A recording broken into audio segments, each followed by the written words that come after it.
نن مایکروسافت اکسل شروع کوو. مایکروسافت اکسل د تاسو د مایکروسافت اکسل په باره کې څه معلومات لرئ؟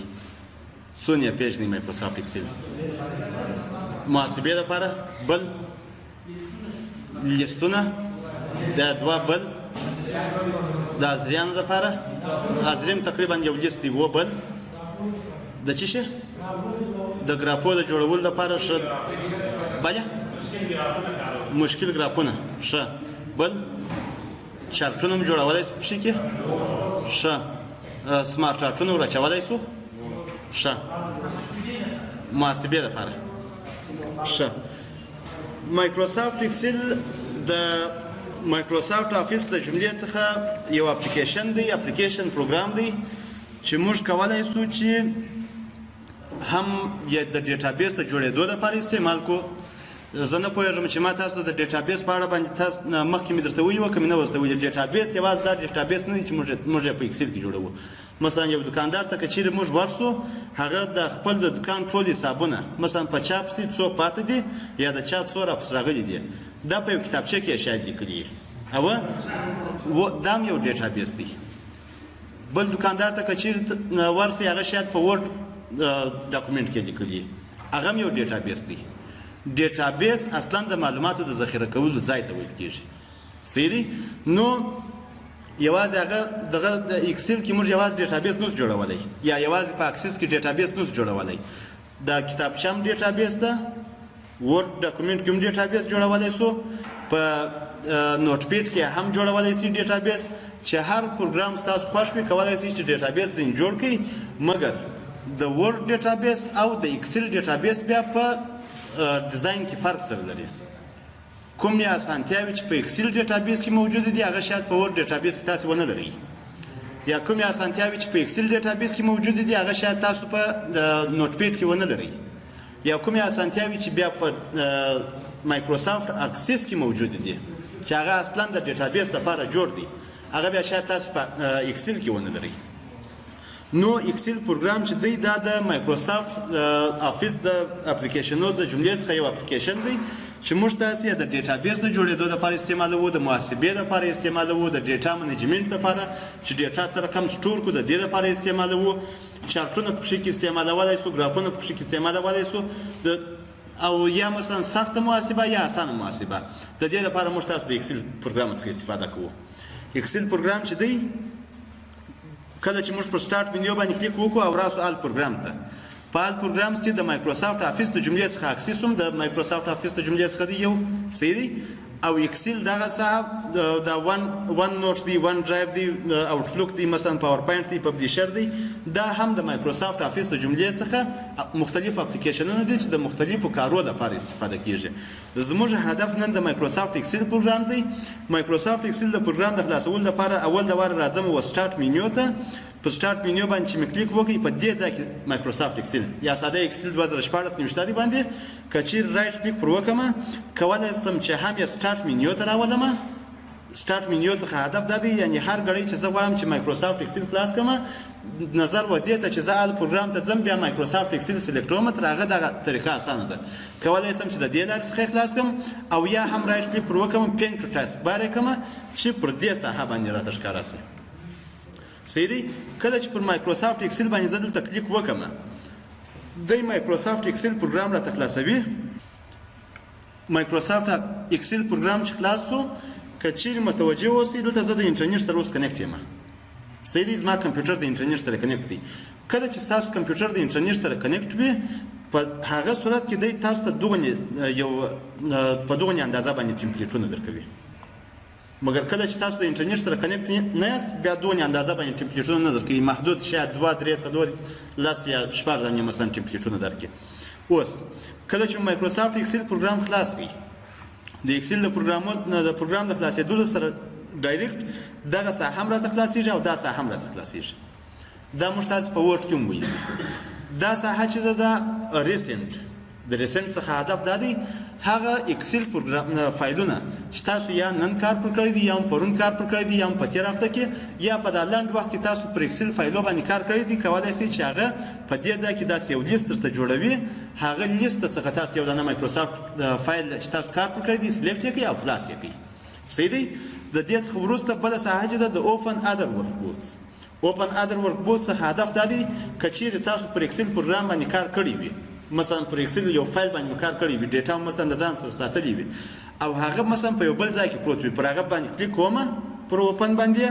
په کوم ځای کې چې دی شي دی یا شاید په ون ډرایو کې سره یا شاید په دغه کمپیوټر کې دغه اوسنی کمپیوټر کې ون ډرایو خو ما درته وویل چې دا په انلاین ایجوکیشن کې وایو خو د ون ډرایو څخه هدف دا دی چې په فضا کې موجود دی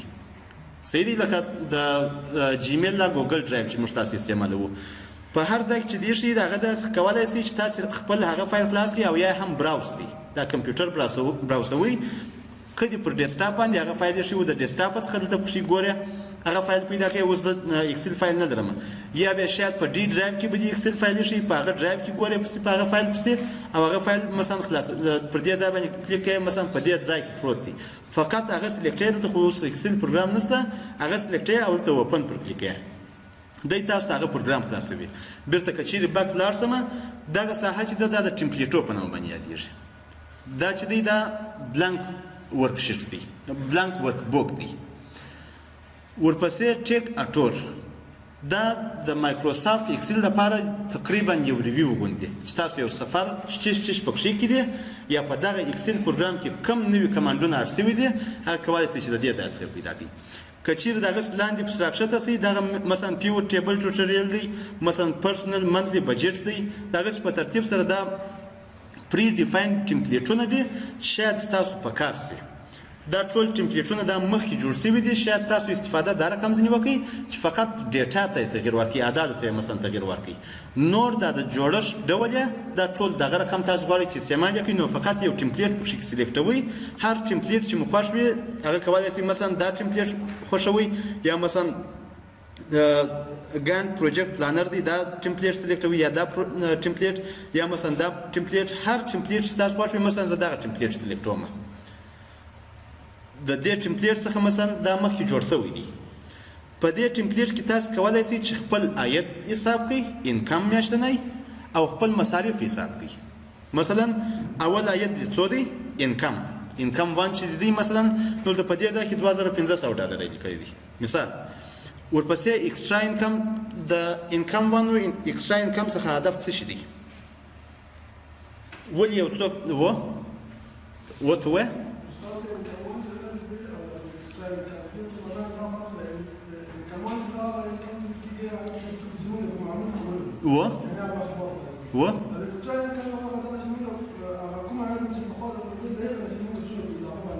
بالکل ګوري انکم وان چې دی دا تقریبا ریګولر انکم دی مثلا تاسو په یو ځای کې معلومي کوئ یا استادي کوئ تاسو رسمي معلمان یاست یا مثلا رسمي په یو دفتر کې کار کوئ دغه انکم چې دی یا هر میاشت معاش چې دی دا هر میاشت درته راځي داسې نه چې یوه میاشت ښکته کېږي بله میاشت راځي یوه میاشت ښکته کېږي بله میاشت راځي یعنې دا په ریګولر ډول باندې درته راځي ایکسټرا انکم چې دی ایکسټرا انکم څخه هدف دا دی شاید د دغه معلومۍ په جریان کې یا د دغه پروجیکټ دغه کار په جریان کې چې ته اوس کوې د دې په جریان کې ته د 2 میاشتو دپاره د 3 میاشتو دپاره لنډمهاله یو بل کار ومونیسې پارت ټایم کار ورسره کوې صحیح دی هغه پارت ټایم هغه بیا ایکسټرا انکم دی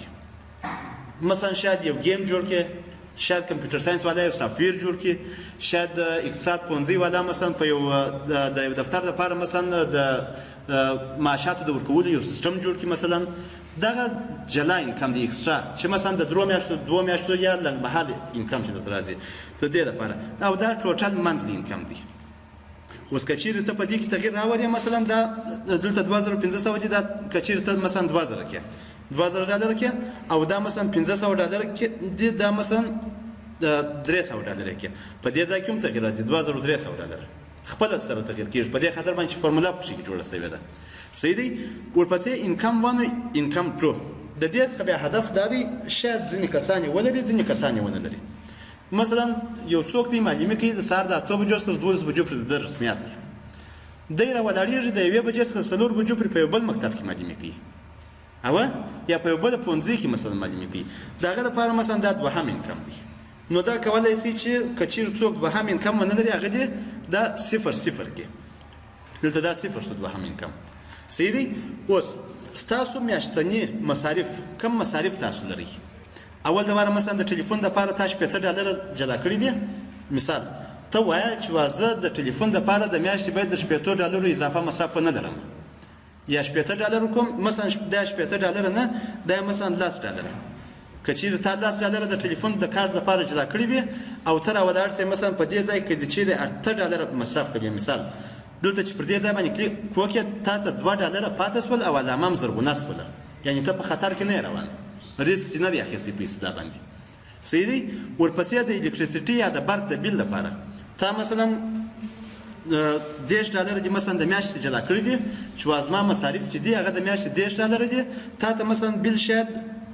مثال مثلا $80 تراسي اوس د $80 چې راسي د منفي 40 یعنی ته په خطر کې روانه دا اسرار ما یاد راکړه کچیر زه دغه د اویا پر ځای باندې مثلا 25 استعمال کوم یا 25 مصرف کوم دای ماته $15 راته پاتېږي او علامه هم بیرته زرغونه سپده دا د دې لپاره استفاده کیږي موږ تاسو په اسلام باندې کلندریان روان دي څو راځي څو ولارځي په کیسه کې نه یو څو معاش دي څو خرابات کوم مثلا یا څو معاش دي څو د کور مصارف کوم دا نه چې مثلا موږ ټول افغانان دا رقم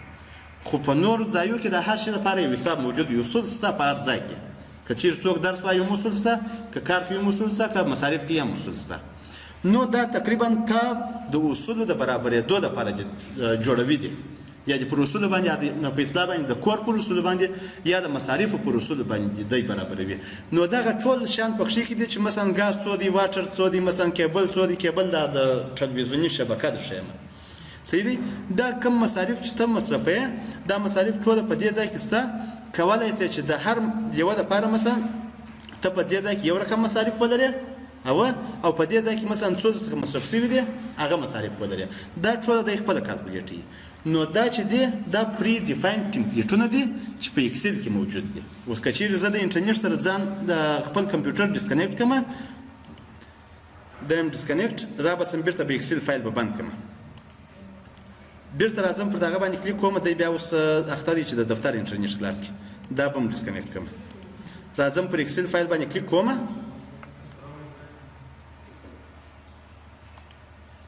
ښه اوس چې مې ایکسل فایل خلاص کی په دې ځای کې فقط یوازې دغه ټمپلیټونه موجود دي یعنی 1 2 3 4 5 6 و 8 دانې ټمپلیټونه پکښې کې دي صحیح دی نو که چیرې تاسو آنلاین کنیکټ یاست تاسو کولی شئ چې په زیات تعداد سره ټمپلیټونه پیدا کړئ خپل د ایکسل لپاره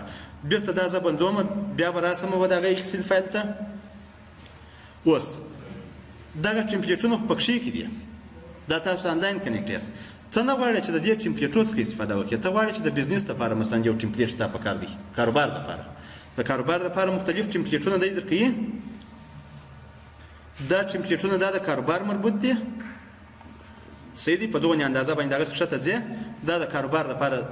مختلف ټمپلیټونه سره دي چې هر یو د خوښ وي کولای شي چې دغه څخه استفاده وکړي او د دې څخه په څنګ کې دغه ساحه چې درکوي مثلا د کارت لپاره کم ټمپلیټونه موجود دي دغه په ترتیب سره دا یو لیست درکوي پرسونل لپاره مثلا کم ټمپلیټونه موجود دي دا د هر یو لپاره چې تاسو په کار وي کولای شي چې دغه ټمپلیټو څخه استفاده وکړي مثلا ایکسل خلاصوي دا د کار لپاره دغه دي ټمپلیټونه نو په دې ځای کولای شي چې تاسو د خوښ مربوط ټمپلیټونه پکښې پیدا کړئ دغه تر اخره پورې دا بیا مثلا اوس هر ټمپلیټ چې تاسو خوښ وي مثلا دغه دی مثال دا اول د ورته خلاص کړئ مثلا دغه سکول سټوډنټ سکیجول پر هغه باندې کلیک وکړئ اول د واره پر کریټ باندې کلیک کړئ د وینې ډاونلوډینګ یور ټمپلیټ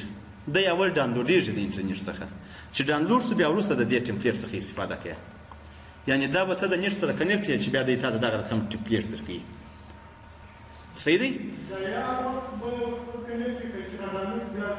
بیا ضرورت نشته چې یو ډاونلوډ شي په دې خاطر باندې نو بیا په کمپیوټر کې درسره دی صحیح دی نو دا مختلف ټمپلیټونه دي چې موږ کولای شو استفاده وکړو